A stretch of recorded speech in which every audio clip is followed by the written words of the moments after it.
Thank you. I'm going to talk to you about Magnolia House, co-designed with our families.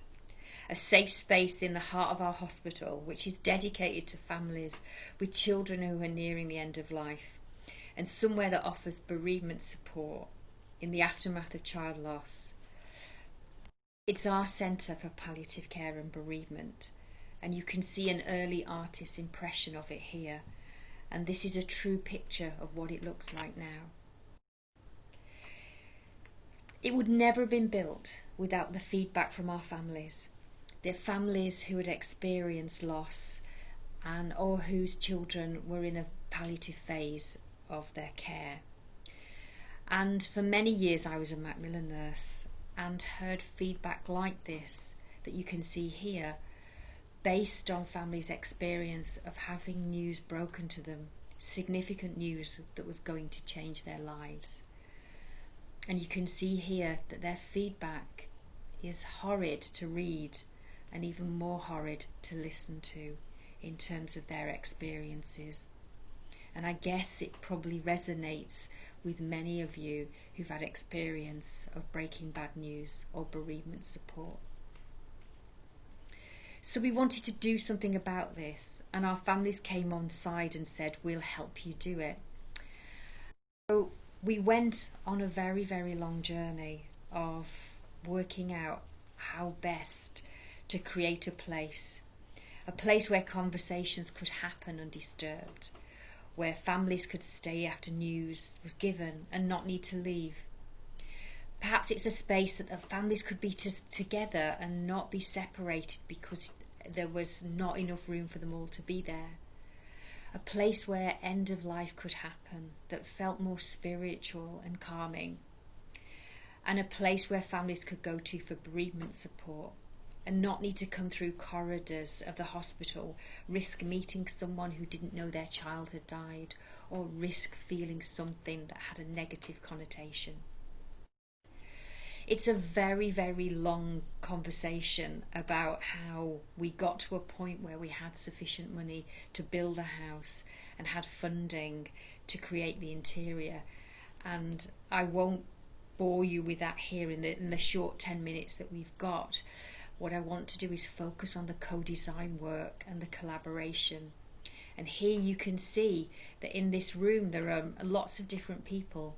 Here we have professionals, families, we have architects, we have the builders in rooms, and here we're talking about what empathic design looks like, what our families need for us to create, and what we can do with the space that we've got.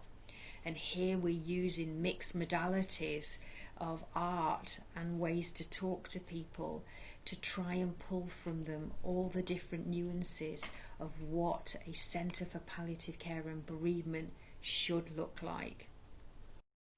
And here, this little tiny photograph that you can see is Martin, one of our professionals. We also set up stations in the hospital where we used to sit and invite our professionals to come and talk to us. And here you can see Martin doing some art with us.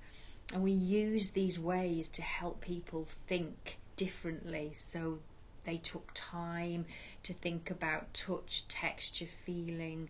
What would they want in the house? And you can see the bullet points here. This type of feedback not only came from our families, it came from our professionals too.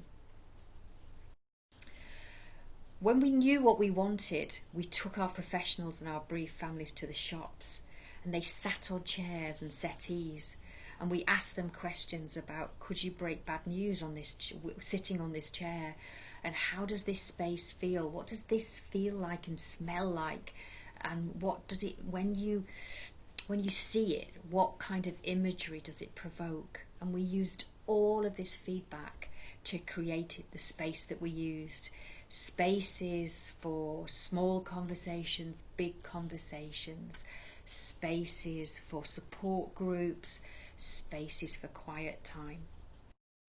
And here I'm going to show you a few photographs of what we created, and the photographs you're looking at come from the very first stages, when the house, just before it opened, and the gardens weren't mature and we'd not lived in the house for a little while.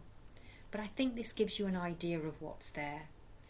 We're not using NHS furniture. This is furniture from the stores in the city and the types of things people might buy in their house. It's not too expensive. We just spent time trying to get it right in terms of empathic design. This is our lounge area where families can come and have conversations with professionals. Sometimes we have support groups in here. This is only a part of the lounge. There's a huge area as well that curves round the house, which is also the lounge. This is one of the gardens. We have 2 gardens in the house, and I wanted to show you this because it depicts the curves. Curves were really important to us in terms of nurturing and soothing, and the wood is about nature, something that came out, was prevalent in the feedback we got from families. They talked a lot about let me see the way out, don't trap me in. So there are lots and lots of windows and lots of doors to allow that fight and flight that comes with anxiety to be soothed. This is our family room, and this is much bigger than it looks here on this photograph. And this is where we use this predominantly for end of life. So children, the settee you can see there comes out into a big bed, and children and families can get on the bed and say, for example, a child comes down from our ITU and we are removing the tube that's helping them to breathe because life is over. That can happen here in the house, and families can stay here for a long time.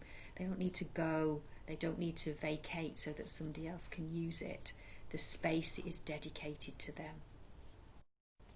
And this is one of the gardens, another of the gardens too, and this is quite bare because it was just as we were opening. It's now full of flowers and creeping plants threading their way through the wood.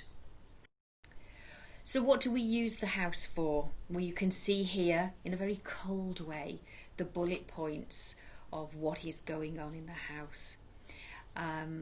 When I say the cold way, because when I look at this I don't get the passion and the caring and the spirituality that you see in a house that is used for care from antenatal diagnosis all the way through to bereavement support, and all the things that sit in between that on the continuum of what happens to a child from diagnosis through to death. So the house, we've used it on many occasions for breaking bad news conversations, advanced care planning, organ donation conversations, time out for families who can't get out of the hospital, and you imagine the hospital is the sensory stimuli in there can really trigger families. So we use the house as somewhere where families can reconnect with themselves and reboot. And we use it a lot for memory making too, with siblings and families, helping them have memories of the life of their child. Clinical photography, we used it a lot to take beautiful photographs of the children when they are alive and sometimes when they've died, so that you're not always seeing such sterile backgrounds when you reflect on your child's life. Our feedback about the house has been phenomenal.